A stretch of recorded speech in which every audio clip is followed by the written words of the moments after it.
Yeah, let's do it. It's easy to sum it up. We're talking about practice. Because it's about as casual as it gets. What's the problem now? That's a clown question, bro. I think we ought to see them beating at least. World champions! Start playing with some jam in here. Let's go. Philadelphia, looking as only you can look. Woo! Here we go, here we go.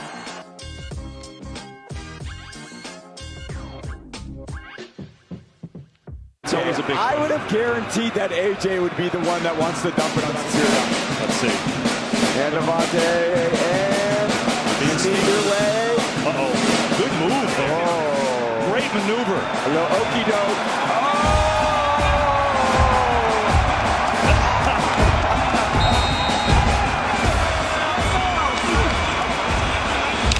The best shower Nick Sirianni will ever have.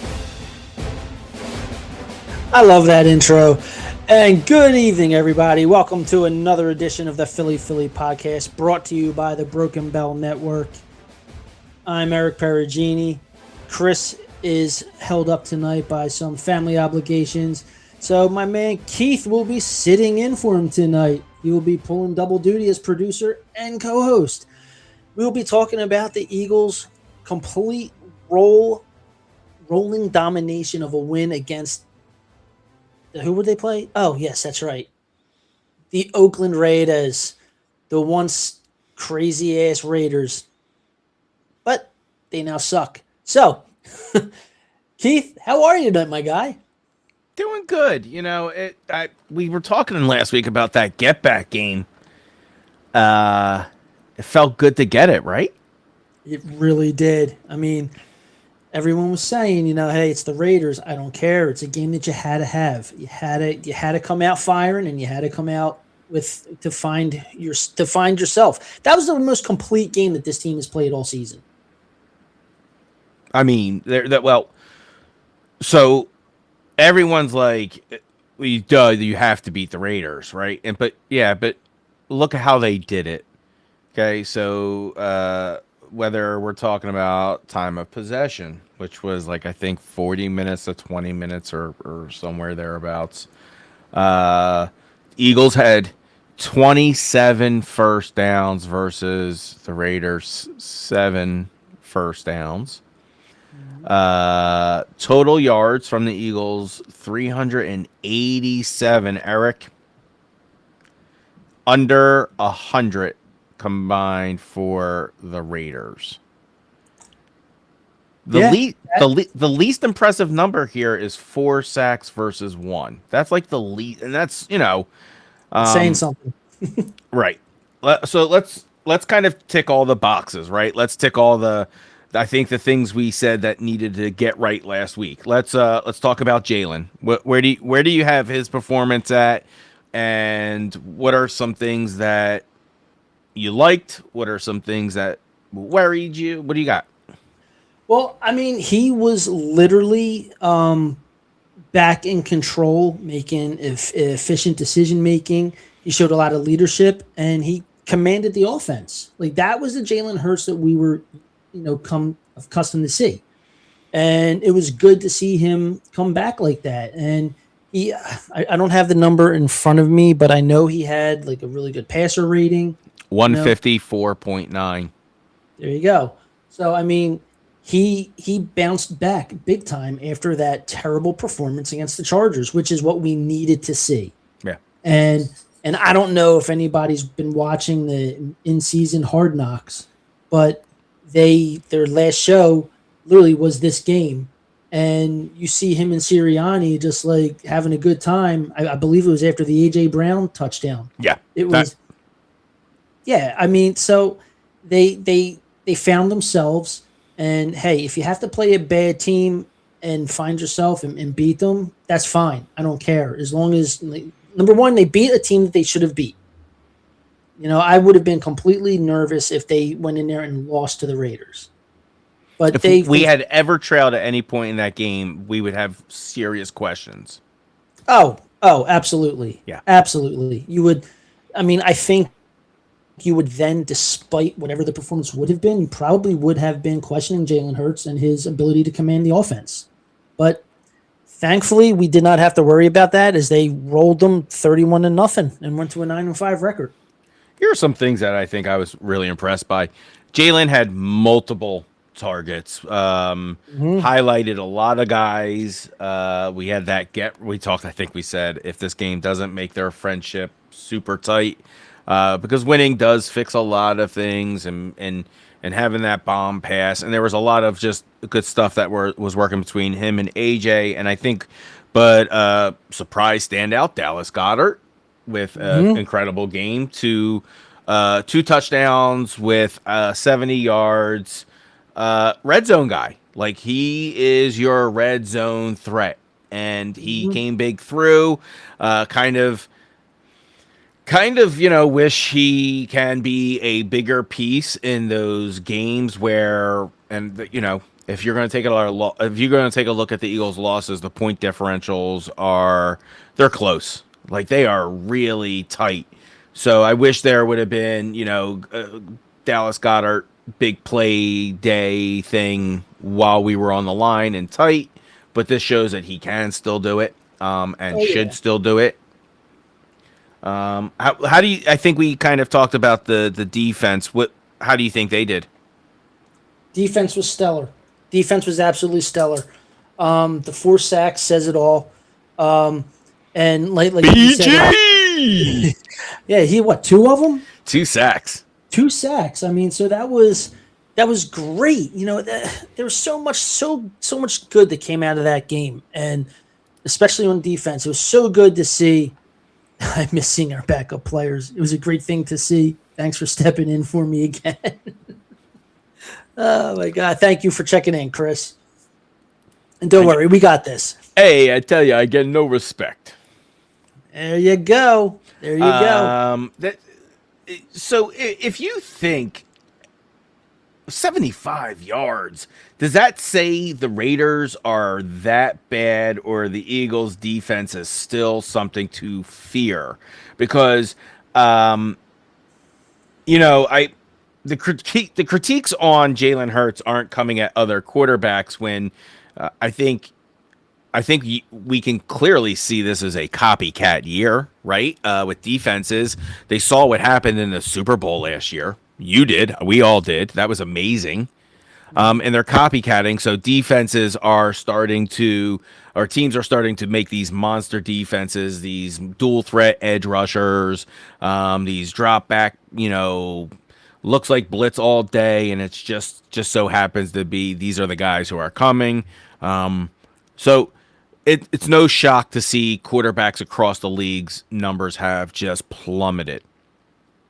Why doesn't Jalen get that same grace that the other quarterbacks have been getting? Is it because he won the Super Bowl and he has to be to a higher standard, or is there something do you think it just makes for good radio? Like what? Well, I wouldn't say it makes for good radio, because we know all too well that in this city there is no such thing as great radio, especially when it comes to sports talk.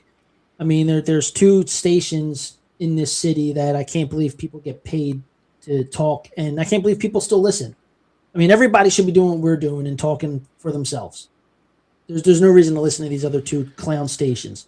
But there's also a hate. Advertisers. I mean, like, that pays the bills. Like, we get it.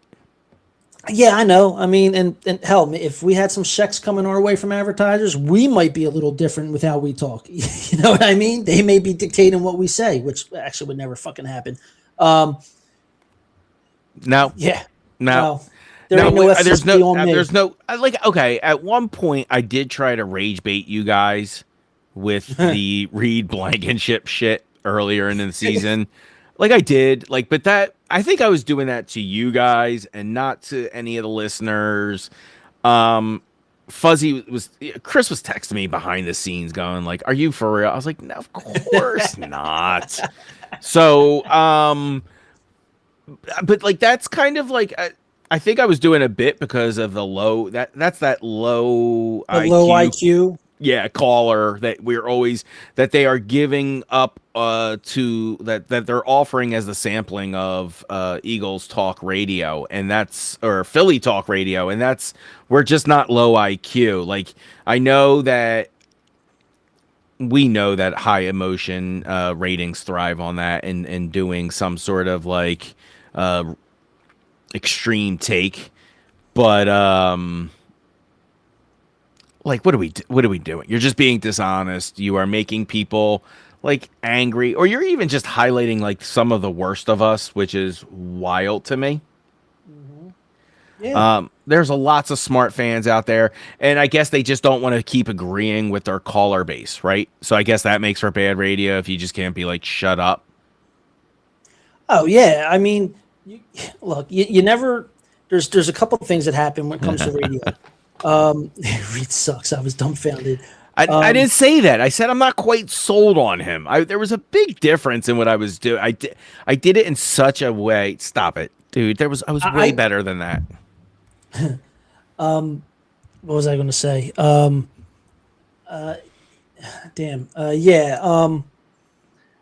have, like you say, the radio stations out here literally just pick not the dumbest, but they take the most outrageous callers and whatever and put them on what they want to talk about, and then they feed off of that, and so then they play along with it, and because these guys are all about clicks, like you said, they got sponsors, they got guys that are paying their salaries, so they're just going for the clicks, and they're trying to get stuff. They're putting stuff out on social media, which, by the way, the AI stuff that's out there now that mocks these guys is phenomenal.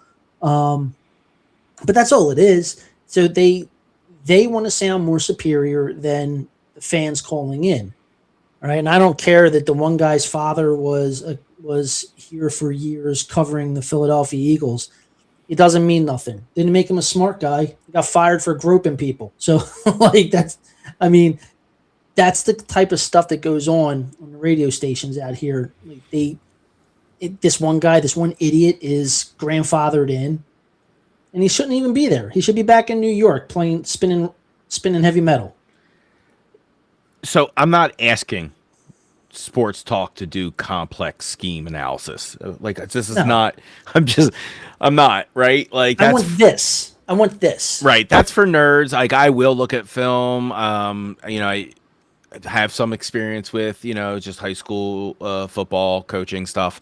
But to me, the casual fan does not sometimes know what they're looking at. Hey, hell, sometimes I'm looking at it and I'm like, that's different. So we all have something to learn while we are watching this game week in and week out. I think besides them going for the rage baiting of like, listen, agreement can be boring. Sometimes we agree too much, and it does help to have some outrage and or kind of differing opinions. But they also do that like Negladelphian thing, right? So like let Tanner McKee. Tanner McKee is in because Jalen had when are we going to start having so it's not even that they are suggesting Tanner McKee gets played, right? It's more devious than that, Eric. They're like, when does that when are we allowed to start talking about that conversation? We're not saying start Tanner McKee. We're saying, when can we start talking about it? He just had statistically the worst game in his career. He also just came off of a Super Bowl championship. You didn't give him the exact flowers then. Well, it's funny. I didn't hear anybody watching this game this past week. I didn't hear nobody calling for him to get benched. I didn't hear no one saying, "Oh, let's bench him and put in Tanner McKee because of his play." No, they took him out because they were playing so well.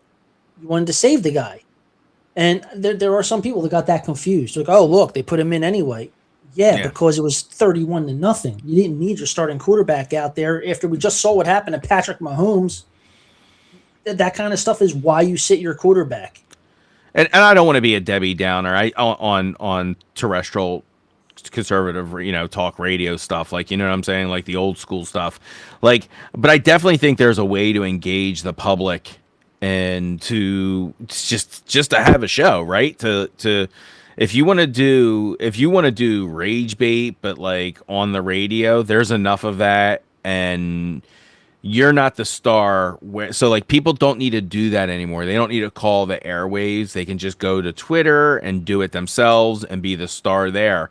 As a matter of fact, I think if you don't offer something positive to come to, or at least something more constructive and less angry to listen to, you're not an alternative. You're just going to go the way of, our newspapers and things like that. So, I remember when I listened to WIP and it was great.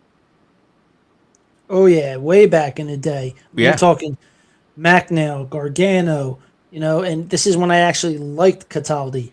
You know what I mean? It was like you had Steve Fredericks. Like you had some really good guys that were on Steve Motorano. You had some really good guys that were on that station. Big Daddy Graham. Yeah, I mean, God, rest in peace too. Yep, listening at night to that dude and listening to guys. So there were guys there was just and they also knew how to build a community and not be.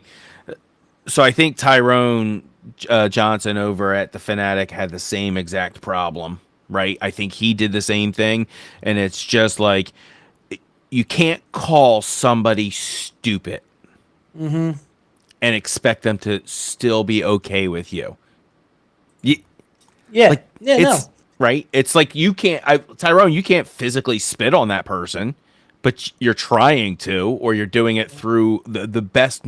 So they're just, and they bring on these low IQ radio bits or these callers that are characters, and they play off of that, and it just, there's nothing. They're not adding anything of value or substance to the Philadelphia sports talk. I mean, go back to when Donovan McNabb got drafted, and you have that famous photo, like a live shot. I mean, of when the guy Sean Young, who used to dress up all the time, WIP makes me wish. But WYSP, they were all yelling, "We wanted Ricky," because that was the year they wanted Ricky Williams, and Angelo Cataldi, and this is when I stopped listening to IP, all right? He came up with a group of guys that went to Radio City Music Hall, called them the Dirty 30. And they literally were the dumbest of dumb, lowest of the bottom feeders, just to make everyone else look good when they called in. And for years, these guys would call into the radio, "Oh, I'm part of the Dirty 30. You're an idiot. You're a goddamn idiot. Shut your mouth. You all talk out the side of your mouth." They booed Donovan McNabb without even knowing what he was going to be. And that was the type of like stuff that Cataldi did. He was the antagonist. He was that kind of guy. He was always antagonizing the people, and then he would have idiots like the Dirty 30 call in who literally probably dropped out of kindergarten. And they're dishonest with conversation, right? Because absolutely, if you look at the games that have been played, there have been losses that could have absolutely been wins. But people forget about the any given Sunday. They're all still professional NFL teams. Do I think the Raiders themselves, individual players, have given up? Sure. Yeah. But there is a dishonesty in the week before starting to flag them for talking about when do we get to talk about Tanner McKee versus a 154.9 passer rating, which it's tremendous. And it's dishonest to not talk about other teams in this league that are experiencing the same exact quarterback offensive struggles. Defenses win championships. Like, what are your top 3 defenses you think of when you think of like they absolutely carried a team to Super Bowl victory? Like through and through, no question about it. Well, most recently it's been what you call it. Well, not most recently, but I think of the '85 Bears. The Bears, right? We Right. immediately go to the 46 defense, right? Yeah. I think of the Baltimore Ravens. 2000 Ravens, absolutely the scoring wall. Sure. Yeah. Who else? I'm trying to think who else there was. 2013. Legion of Boom. There you go. That's right. Seattle. No, yeah, Seattle, right? Yeah, Yep. Seattle. Seattle did it. And who else was I thinking? If I'm not mistaken, didn't Tampa Bay do it when they was it Tampa Bay when they had Warren? Did he win with them, Warren Sapp? I wouldn't call Tampa Bay a complete defensive. They were up there, but they weren't like the other ones. Correct. The three that you just ticked off, and I'm not even putting the 25 Eagles in there. I'm not, because with Saquon being on the offense, like the defense was tremendous. Like and teams copied it, right? And so that's where we're at. And no one is discussing the conversation of why one team, right, gets scrutinized and others get no, of course, defenses got tougher and and so I think that it's just circular conversation. Is it because there's a higher standard because he did win the Super Bowl in 2020, the 2025 Super Bowl? So what do you think? I think it is the higher standard because he won. I mean, you look at it and because we've talked about it before, people say, oh, well, the defense is carrying him, and they always bring up Trent Dilfer, because he had that Baltimore Ravens defense. Okay. It could also bring up Jim McMahon because he had that 85 defense. You know what I mean? So it's like there's always that tightrope you walk. Like, I don't care if a guy is a game manager, if he's a legit game manager, like a Trent Dilfer or a guy like Brad Johnson. Those were legitimate game managers. They weren't going to light it up. They didn't have the ability of guys like a Joe Burrow, Josh Allen, Patrick Mahomes, and Jalen Hurts.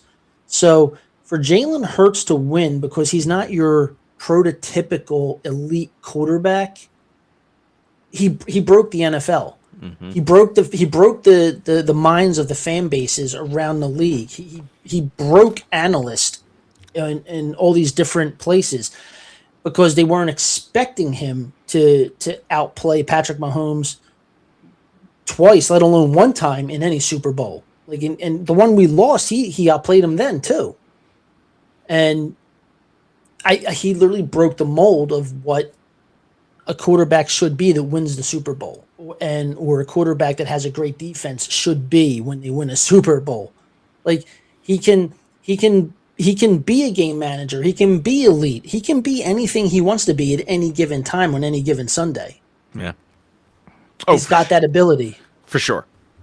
I mean, he also has the ability to be a pretty shitty quarterback. But all quarterbacks have that ability in them. And his came out a week before, right? And we saw that. And we saw that. Absolutely. And for him to be able to not have a bad game, we've seen Patrick Mahomes, and it's just terrible that he is now out for the rest of the season with an ACL. You just, you don't want to see any of that stuff happen to players. Also, we had to Micah with an ACL tear, again, terrible. We know, we've had Terrence on the show several times. Just, we reached out. Hope you guys are okay. Hope he's all right. I know it's a bummer. You just don't want to see those types of things, and you want to see the best product out there. And you're never going to get that with a Mahomes injured, with a Micah injured. It's, hey, listen, makes the win easier for your team, but it doesn't feel any better that you got it because of that. Right. I've always said that I'd rather lose a hard fought game and have everybody come out on unscathed than lose somebody like Micah Parsons or Patrick Mahomes, because to me, even though a win's a win, it kind of feels deflating. It's like a cheap victory. You take it. The McCaffrey injury, even in the playoffs, like 2 years ago, like or 3 years ago, that was like kind of no 2. That was kind of like it was a little we knew that we weren't playing the best version of the San Francisco 49ers, and they wanted their get back game against us the next year, and we could feel it. So that's what football is. But I don't think that pressure has been bestowed among the rest of the league as relentlessly as it has against Jalen. And so at this point, I don't know what it's going to take, because you said he isn't your prototypical quarterback. No, he's not. No, he's happy with 50 yards as long as it adds a W to the column and it gets him closer to touching the Lombardi again. Yeah, I mean, look, just perfect example. I mean, like, this past game, he was 12 of 15, 175 yards, and 3 touchdowns. Yeah, I saw a tweet about a funny stat about 12 for 15. He had as many incompletions as he had touchdowns. Yeah, exactly. I mean, it's that kind of stuff, man. It's a good one. It is a good one. And I mean, and the win, it wasn't just like his 3 touchdowns either. Like, the running game was on point. There was 174 total yards between Saquon Barkley, Tank Bigsby, and Jalen Hurts. That's a good day. Yeah, but Saquon had a 78-yard day. Good. Just a good hustle, 22 carries. He's looking at, that's a good average for, he had a rushing touchdown. Everyone had everyone did their part. Yeah. And you know what? No flags. I think that's been said ad nauseum. No flags. No flags. No flag. Was there 2 all game? I think so. The one with Cooper, who honestly, this one, I'm going to go back to it. Lockett did. He tried to chump Coop, and he said, dude, get out of my face. So, missed call. It could have gone either way. Coop needs to know better. Not really. Whoever said that online, shut up. My man got into his face, and Coop said, I'm not a punk. Get out of my face. And if you need to replay it, go to it. If you don't believe me, if you said that was stupid, he's a young hothead. Coop almost never loses his shit. No, he's pretty calm. He's a pretty calm kid. Like, he knows that he's gonna play his game, and his game's gonna back up. That's gonna be his shit talking, his play. Like, if it was BG doing that and getting that flag, I'd be pissed, because BG is a shit talker and he gives it, and I could see him probably revving someone up, and I'm like, yo, a little too far. But it wasn't BG. It was Coop, right? Who is like, I'm out there to play football. You're just mad because I dicked you on that. Like, whatever. Like, well, I mean, we're going to start seeing a lot of that, especially now that we're coming down to the playoffs, because not only is Coop playing at a high level, like an extremely high level in his second year, and he's only gotten better, but don't forget about Quinyon Mitchell either. You know what I mean? It's great. Like, right. And now this is a stat per Next Gen Stats. Yeah. Okay, and this is a minimum of 250 coverage snaps. No cornerback in the NFL over the last 3 years, mind you, he's only been in the league now 2. Over the last 3 years, has had a lower completion percentage allowed than Mitchell's 41.6 in 2025. He hasn't allowed a touchdown this year. This is like 2 years in a row where he's going this deep into the season and he has not allowed a touchdown. And even if he does at this point, it's over the 13. That's what a great stat to have. It's beautiful. Beautiful. What a great stat. I mean, this defense is so young and just getting better. That's the thing that I'm more excited about. Like, okay, we have our offense, but I'm really excited about this defense. I'm gonna give Zach Bond his flowers with another interception. Defense. They don't have to always be splashy. They just have to prevent points, but just coming up and just being dominant in that role. The defense just showed up.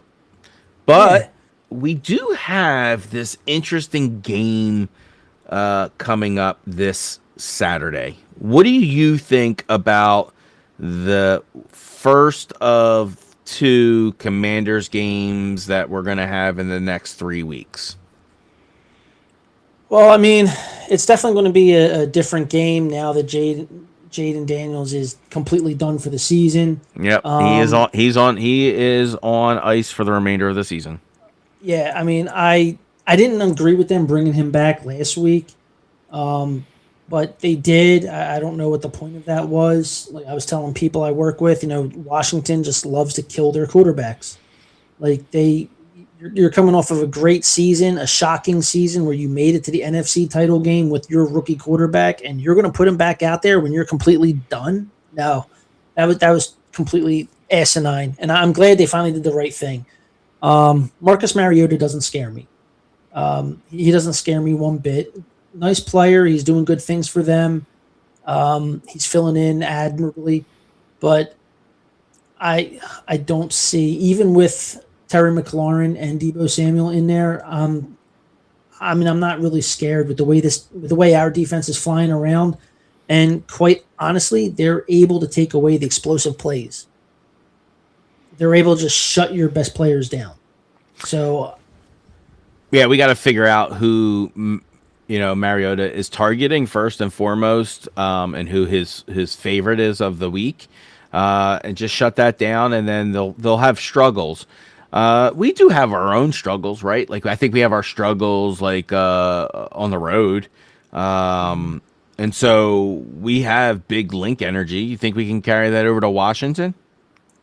Yeah, it's not that far away. That stadium's going to be all Eagles fans. It really is. I hope so. I mean, at this point in the season, the Commanders fans, they're not going to show up. They don't want to be there.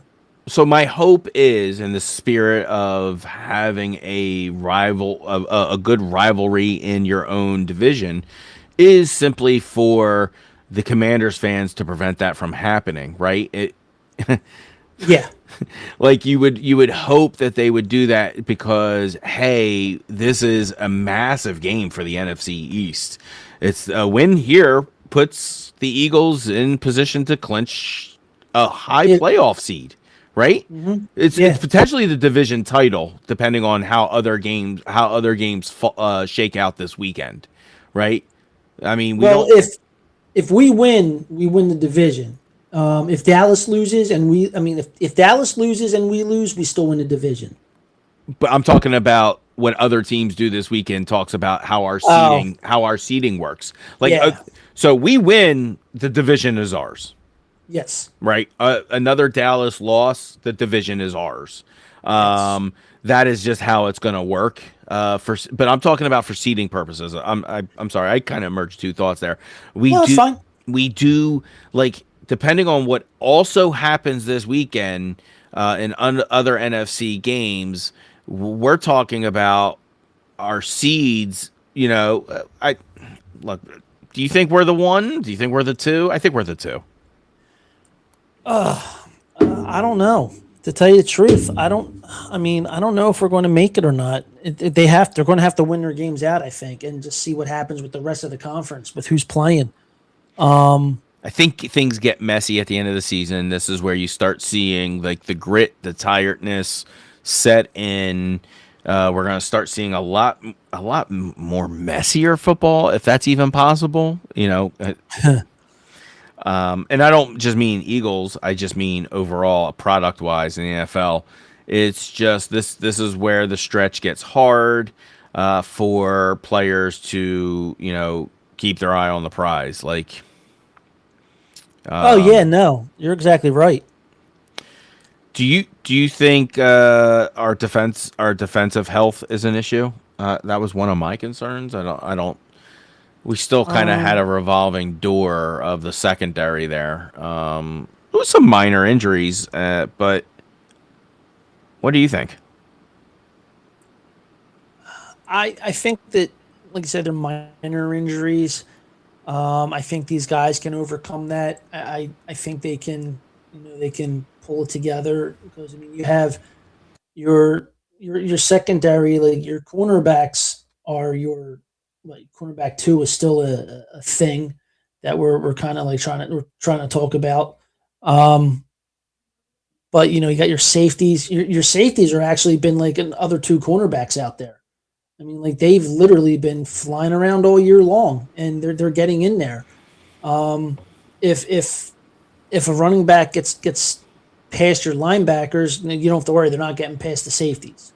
You know, if you're trying to throw deep, chances are our safeties are going to be quick enough to get back there and help, even with deep ball coverage. Like these guys are that quick; they're that good.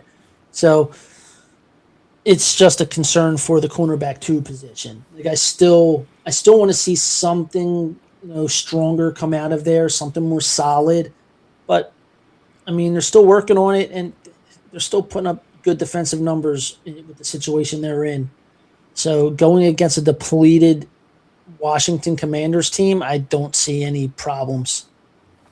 I mean, Von Miller is always a problem.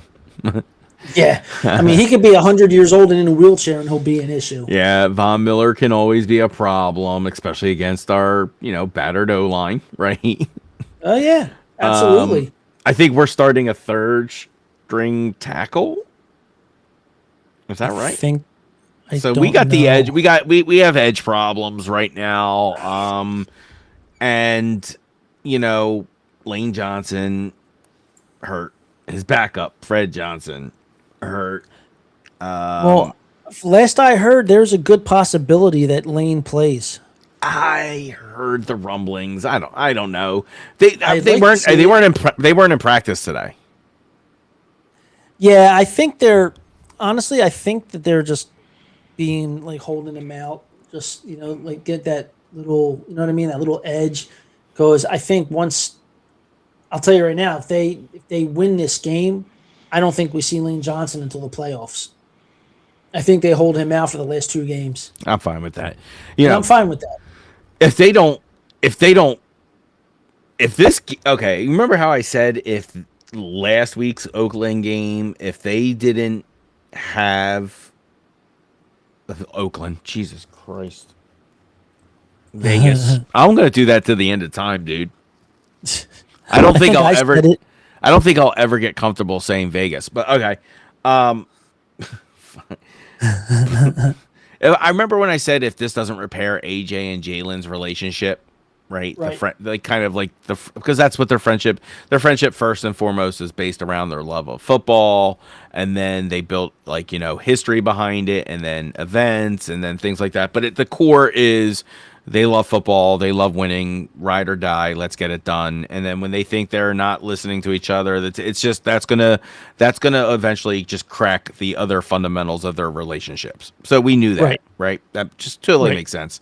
All that to say, if last week's get right game with them didn't help, then this week's game, there is no lockdown corner to match physically with AJ Brown. No, there isn't. There's not, or even Devontae, actually. So, who are you? You're not double teaming either one of them, and if you do, miss me with the other one. Well, I mean, after last week's game, you're like you said, you're coming off a game where AJ Brown he got his touchdown. Devontae, he did 50 yards, which is what you expect with him, like between 50 to 80 yards or 90. Or he could hit you with 100 spot.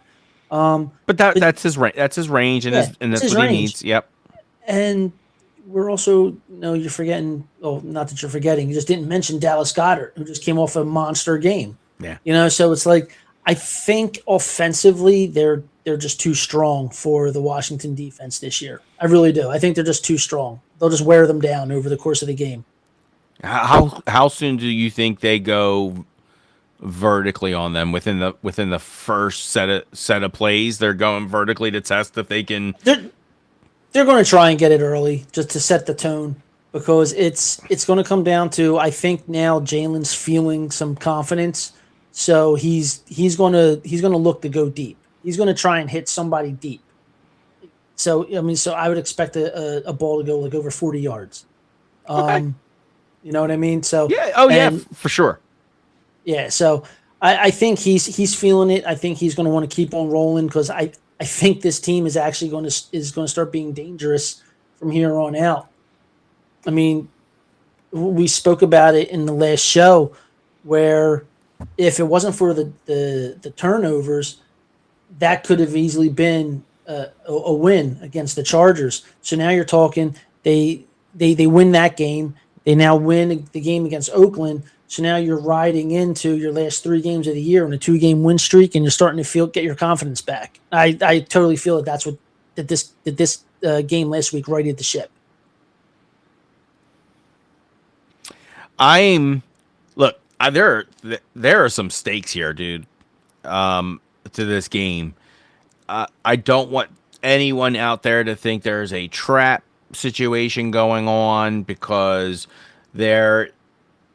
Washington. I know they're not ranked highly in defense, but the consistency of our offense, we've seen it, right? So we know that there can be a possibility. I think people don't realize Eagles clinch again. This is the first time an NFC East team has done it back to back in 20 years. 20 years.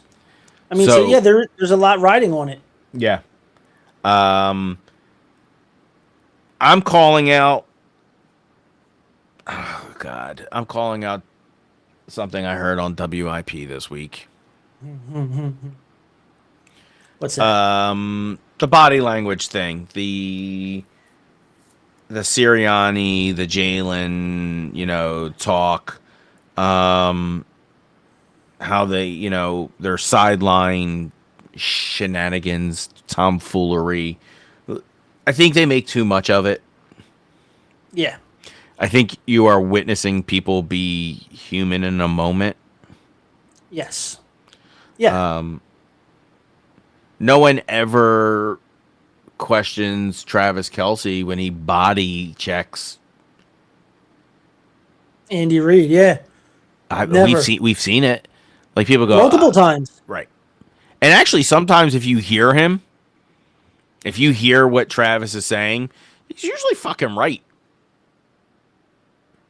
Yeah. Yeah. No, he calls it. He calls it like he sees it. And like there's one thing we've learned about the Kelce boys. They don't pull no punches, and they will tell you what's going on. And they know football, right? They know the game.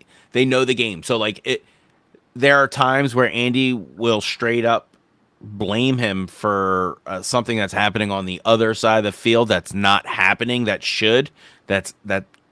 so he'll call that out, and then when it's on him, he'll go, "You're right." I'll say shit like, "That's on me, pops. You're right." You know what I mean? So there is a respect and a love there. I think it's different between Jalen and Nick. They're two things. Okay, they're closer in age, right, than Kelce and Reed. They're closer in age, and I think there is kind of a mutual respect that they're growing together. Mm-hmm. Whereas I think there's more of a mentorship father thing going on with Reed and Kelce, or that kind of relationship that doesn't get scrutinized. Yeah, I get that. Does that mean Nick Sirianni's too young of a coach? No, not at all. I think he's the second in 5 years. He's the second most winningest coach with 5 years in NFL history. Like, that's another thing. What people are like, when do you talk about getting rid of Nick? When he wants to fucking leave? Yeah, at this point, there is no talking about getting rid of Nick. There isn't. I'm not going to. I'm. The dude has made the playoffs every year since he's been a head coach. He's been to 2 Super Bowls, meaning he's won 2 conference title games. You know what I mean? So, and that's always the standard. Oh, well, how many conference title games have they won? Oh, 2. And it led to at least 1 Super Bowl. So he's not going anywhere. He's kind of like in an Andy Reid situation. He's not going anywhere unless he says, I'm going somewhere else.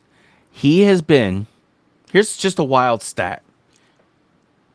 Over the length of his NFL career as a head coach, he's been in the Super Bowl 40% of that time.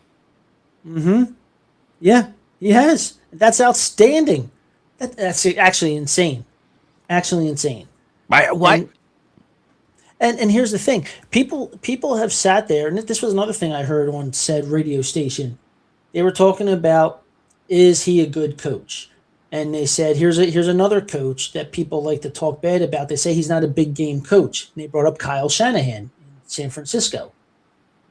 You look at his playoff wins. You look at Sirianni's playoff wins. These guys have almost an identical winning percentage in the playoffs. So, and one of them has a Super Bowl. So, yeah, I would say the guy is, like, Nick Sirianni is a big game coach. I would also say the same about Shanahan. His team just hasn't won the Super Bowl yet. Like, but when you have like a 66% winning percentage that's damn good. So no, Nick's not going anywhere. For these people that have ever brought that up, just that was horse shit. That just pissed me off. So I think some of the arguments are he is non-traditional, and if he didn't have that staff given to him by Jeffrey Lurie, would we have done better? Done better? We've been to the Super Bowl twice with him. So, how many Super Bowls does Tomlin have? One Super Bowl, okay? One. Mike Tomlin has one Super Bowl. That guy does not get to pick the personnel or his staff. All he does is coach. And this guy has had an over 500 winning percentage every single year he's been a head coach. What's Tomlin? He's almost 20 years now, right? He's 19 years in the league as a head coach. Yeah. You're right. He's almost at 20. Yeah. And he's never once... I mean, I know the Steelers have changed ownership, but the way that organization runs the team, it has not changed. That guy's only job is head coach. He has no say on anything. So, hold on. Okay, you did say as head coach, because I just realized Tomlin was on the Bucks when they went and won the Super Bowl as a defensive backs coach. I think he was the D-backs coach. Yeah. So he technically has 2 rings. Does that count?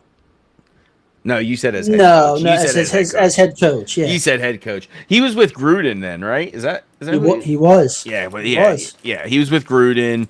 That's right. They tore apart the Raiders in the Super Bowl. Yep. Yeah. Oh, yeah.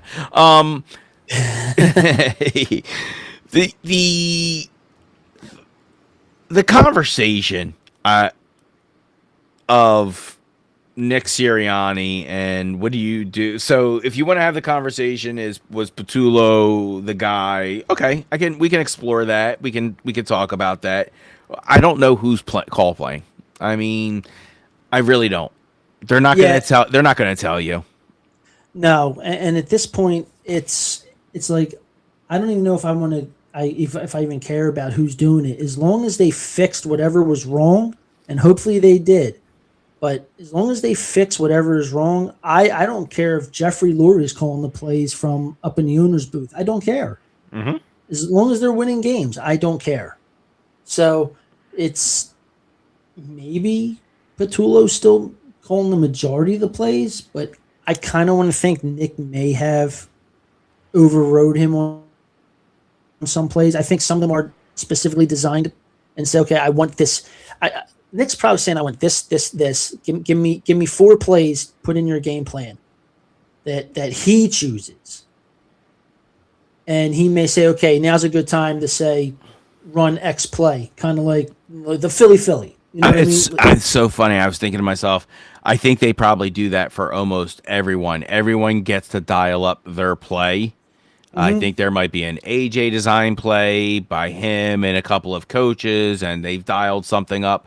I think Devontae's got his own dial up. I think there are things that they can call up, and I think players like it when they get their plays called up and dialed up and the things that they've put some stuff into. And that's a fine way of coaching. I have no problem. If you listen, it's yours to fuck up then, right? That's what I say. Exactly. Like as a coach, it's like if this is yours and you want to do it when it doesn't work, you got to do this shit someone else wants to do, and you got to do it just as well as if they were doing it for you.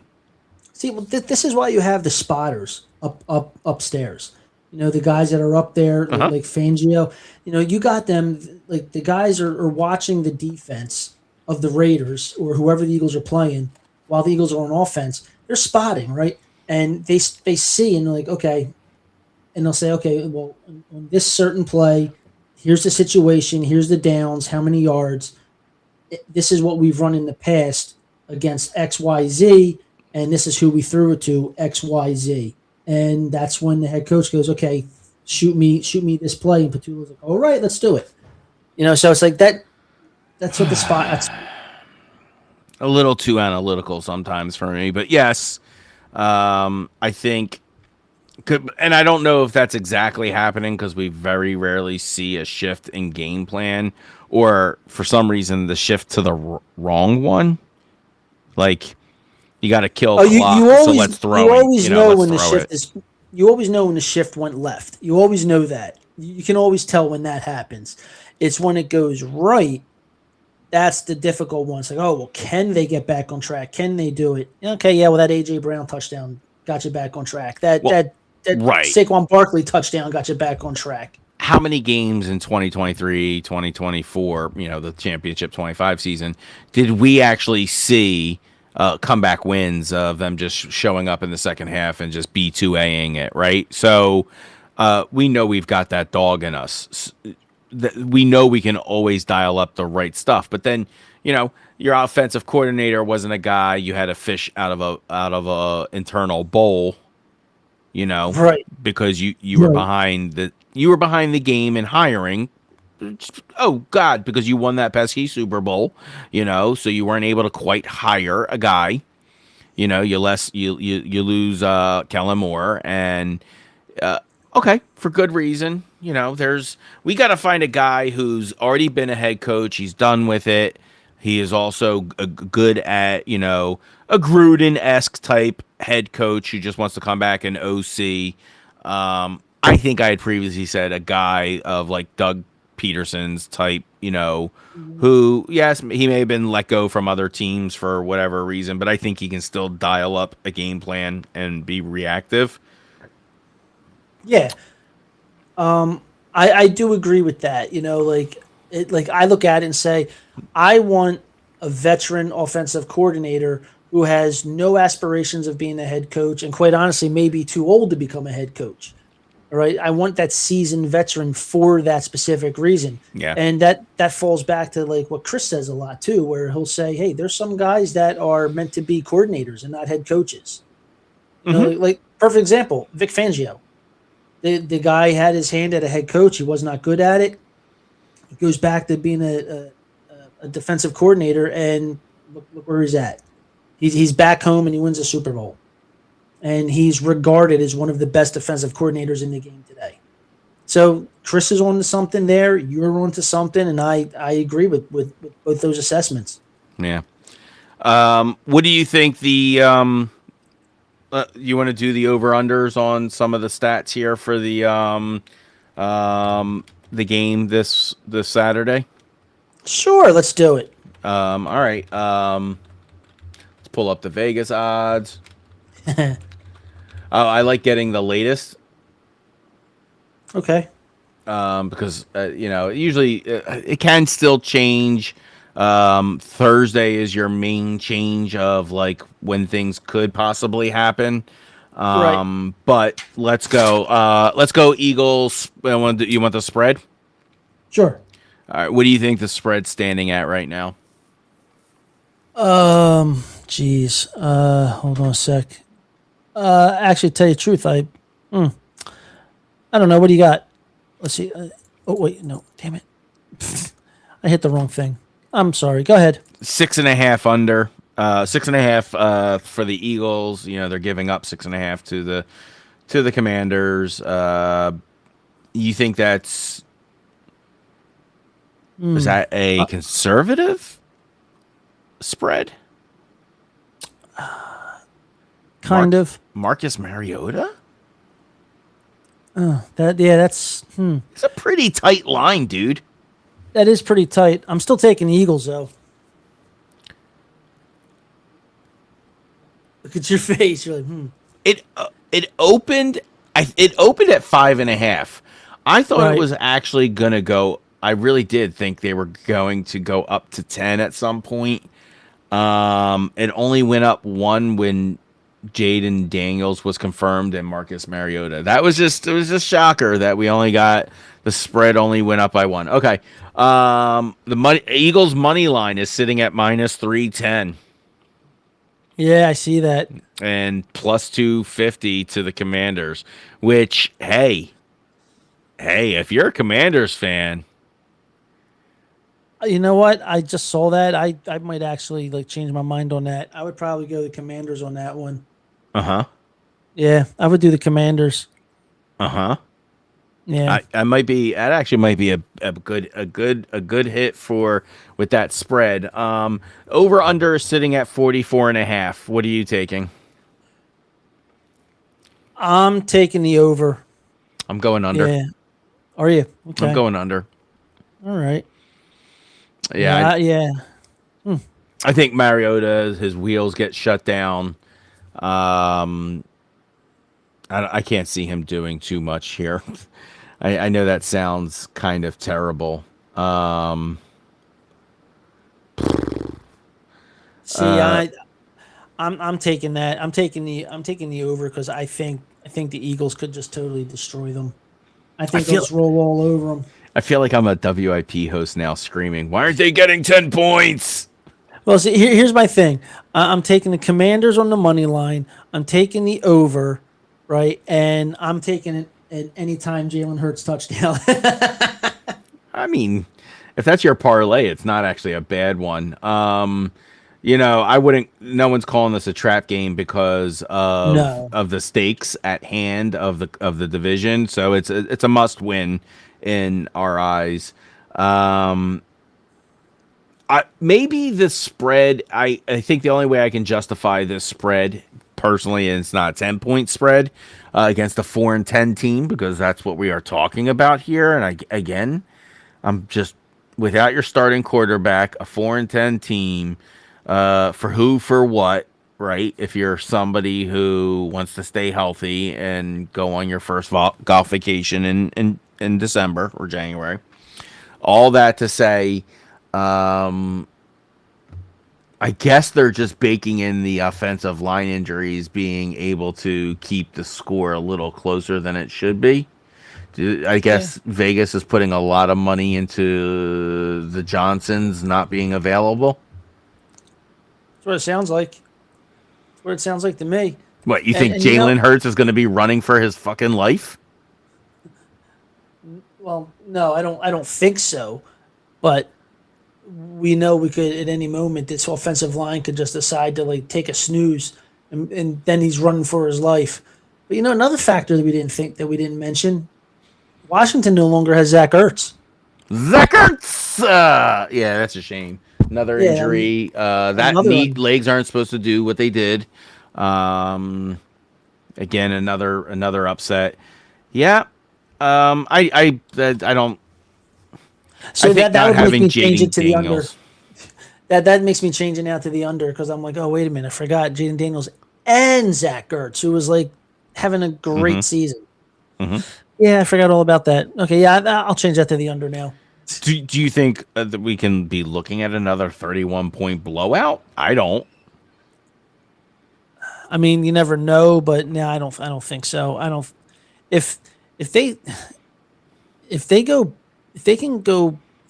can score over 30 points and only give up say 14, I'll be happy. I mean, giving up only 14 to Washington, I'd be happy with that. I would consider that a good defensive day. What would be? You kind of gave me your sure bet parlay of the game. Right? Is that what you? What would be a good 3-leg? Taking the Eagles money line. I would.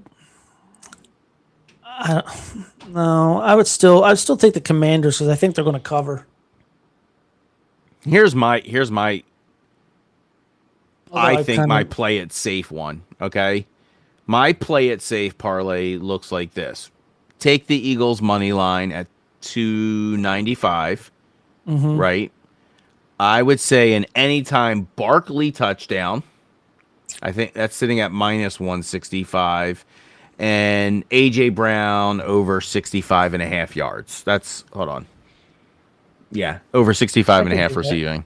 That's sitting at minus 115. That's a good, safe, 3-legger. I think that would get you back three times the amount, $10 to get you back about $35 if I'm looking at this right. Hold on. I think you're right. Let me click on it. 1, 2, 3. Let's put in $10. $33.50. Okay, so my math was right. A three to it's not a bad, it's a safe one. It'll get you money. It plays all the right statistics that are happening. I don't know if that 6.5 spread is a lock. It's still a divisional game. I think we're going to still see some gritty football. There's going to be some dog in the Commanders. So I don't know if that's the safest bet. Yeah, I don't know either, but I'm gonna go with you on this one. I'm gonna follow your lead on it because I'm lost because I just realized I'm sitting here looking at everything and I'm like, oh, okay, I just changed 3 of my bets.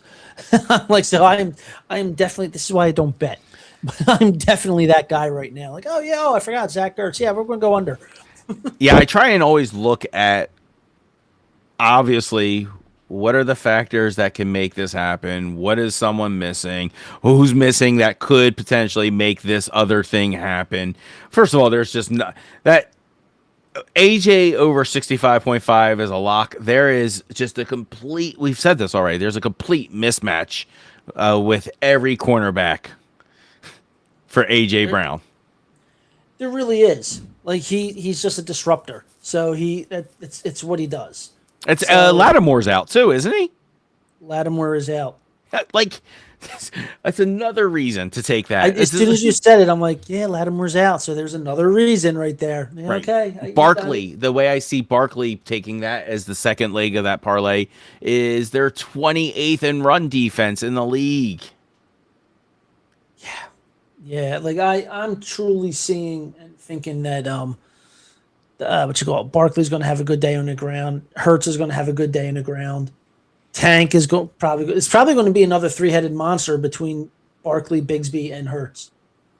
Yeah. To be quite honest with you, the running game's probably going to just own that field,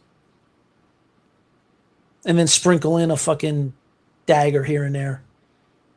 So I know people are just, again, the trap is trusting that 6.5 as a lock, even though I just said I'm shocked it's not 10, but I think there is math played into that. Vegas has figured out that lock is just down to injuries. And there's nothing wrong with saying that.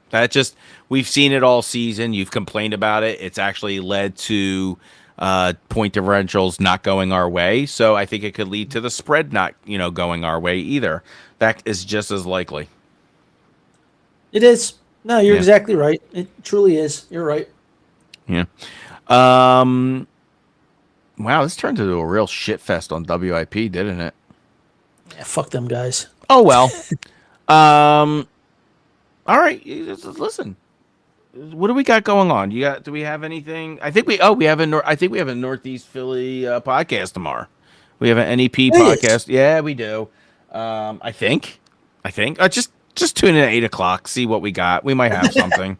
If we're here, we're here. If you probably should be reading the ticker below, subscribing, hit the alarm. We go live once a week, so we're not going to be super annoying with our things. and you just get the kind of the updates of what's happening. If you're sick of sports talk radio, it's getting you angry, getting you disinterested in watching. Tune in. Just tune into like your favorite podcast. I'm not saying it's got to be us. Just start checking the internet for other sources. There are a lot more intelligent people out there talking about it. They're not worried about ratings. They're not worried about sponsors.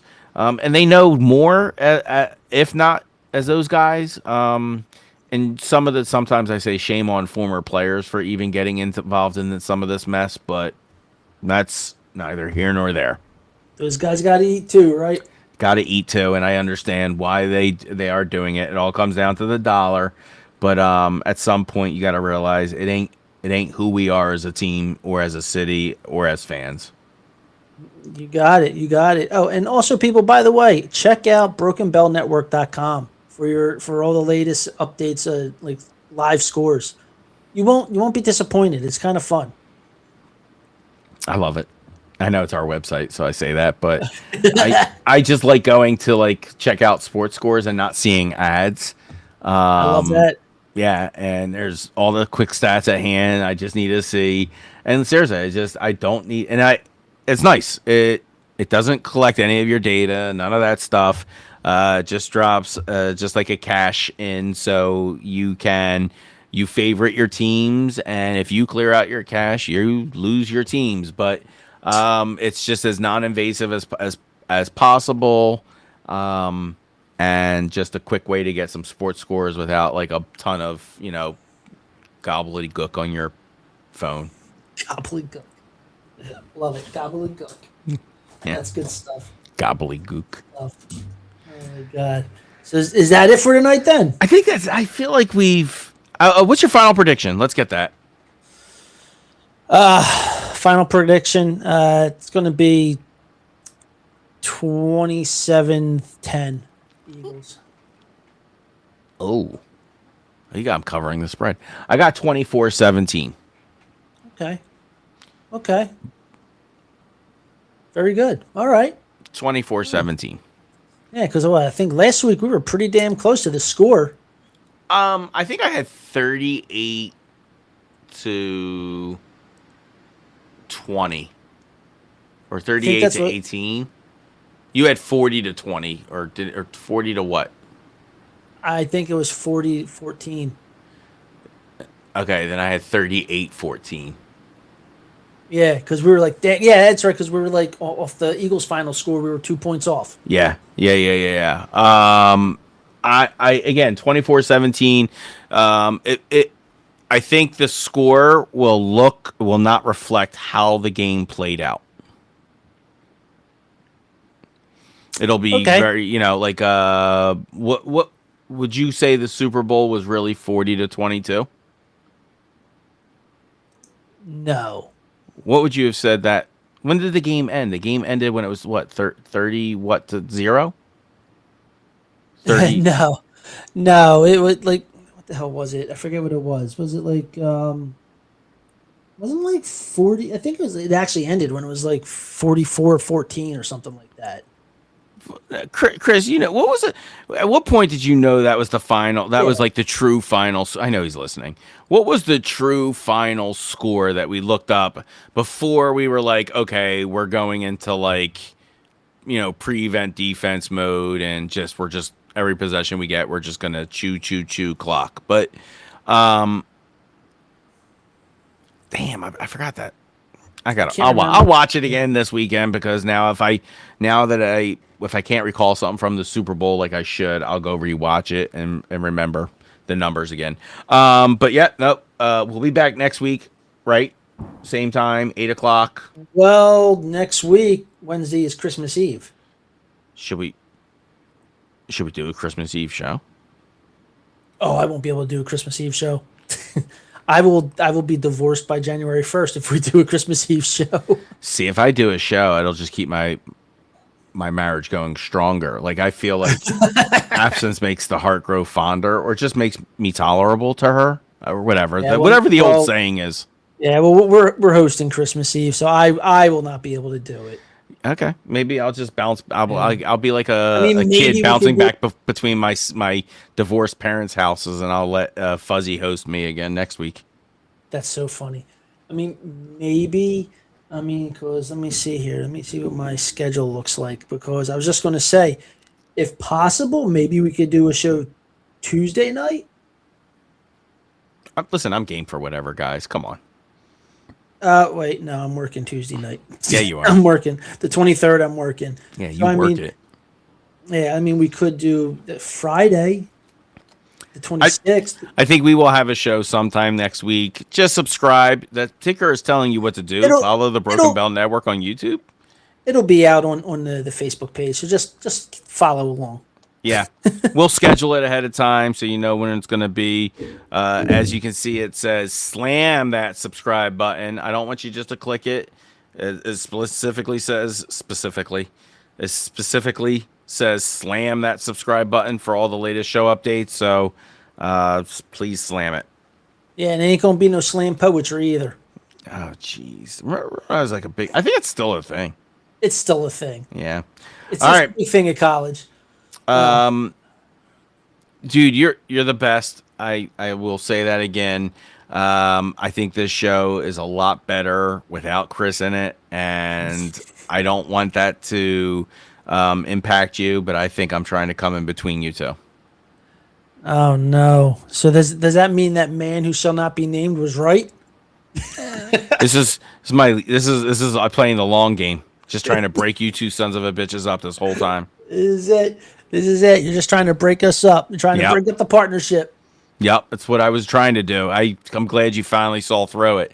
Yeah, because we're gonna miss all that money that we're making. Stop, don't come back. All right, bro, take us home. All right. Well, everybody, thank you again for tuning in and watching us on another edition of the Philly Podcast, brought to you by the Broken Bell Network. You can catch us, like I said, you're watching right now on YouTube. You can see us on Facebook. You can follow us on all over all the social medias, TikTok, Instagram, you name it. I think Chris even has a Snapchat. I don't know, and I don't care. But you can also find us every week on Spotify for the Broken Bell Network for all your all the network podcasts between Orange and Black Podcast, Philly, the Hall of Fame Club podcast, and the Northeast Philly podcast, because Cooper DeJean. Oh wait, so Chris comments in, because of Cooper DeJean, I now sign "Go Birds, Dickheads" in sign language. Yeah. Check out all of our social media. We always have some great videos that pop up. I like throw together some edits and stuff like that. I find stuff, rip it, share it. It's all good. But you can, like I say, you can find us on Spotify for your audio listening pleasure, and also on Apple Music on Apple Podcast, where we also have the Philly going to. So, guys, thank you again for tuning in. Oh, and go Birds, dickhead. You want Philly? Yeah, let's do it. It's easy to sum it up. We talking about practice. Because it's about as casual as it gets. What's the problem now? That's a clown question, bro. I think we ought to send a beatman at least. World champions. Start playing with some jam in here. Let's go. Philadelphia, looking as only you can look. Woo!